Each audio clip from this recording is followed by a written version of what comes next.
Before I begin, I'd like to dedicate this video to my Russian friend. I want to discuss how the Koyanesi boss, Toto Riina, was captured in 1993 after spending 23 years as a fugitive.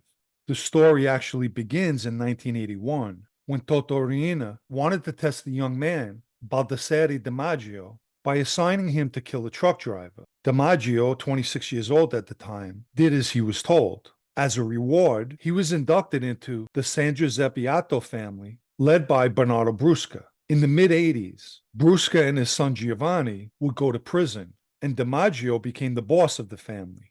He was considered an apprentice of Riina, not only for committing numerous murders for him, but would often act as his driver as well. In 1991, Giovanni Brusca was released and immediately challenged DiMaggio's authority.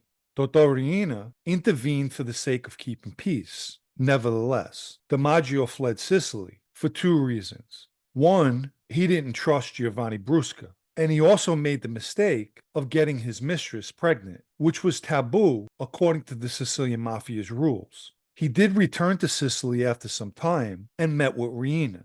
During that meeting, he begged for his forgiveness, but wasn't comfortable with the reception he received from Riina, who read him the riot act, so he fled Sicily once again. During the first week of January 1993, DiMaggio was arrested for possession of a handgun in Novara, just west of Milan. Within an hour after his arrest, he made the following statement: "I can show you how to capture Riina." He provided two hand-drawn maps of areas in Palermo that he believed Riina to be in. He was then flown to Palermo, where he met with a colonel of the Carabinieri, Sergio DiCaprio. DiMaggio was played recent surveillance videos taken from the locations he provided. An hour into viewing the videos, he identified Riina's wife, Nanetta, getting into a car. The following morning at 6:30 a.m., DiCaprio's unit took up positions around the complex. DiMaggio, hiding in a van, was also present.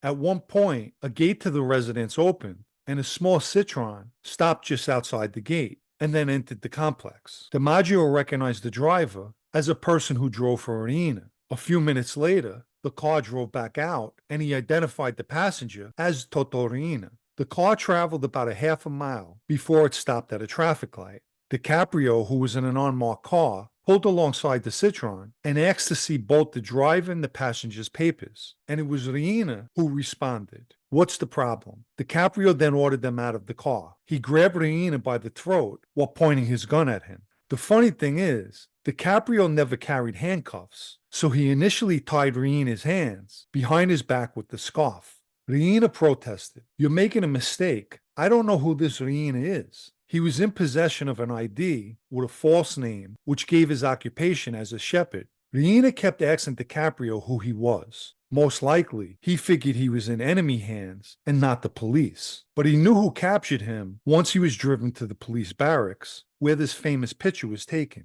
And only at that time did he admit to who he was. When news of the capture broke, Giovanni Brusca and others were saying that they believed DiMaggio was a pawn, and the real culprit behind the capture was Bernardo Provenzano. Nonetheless, Toto Riina supposedly conducted his own investigation from prison and cleared Provenzano of any wrongdoing.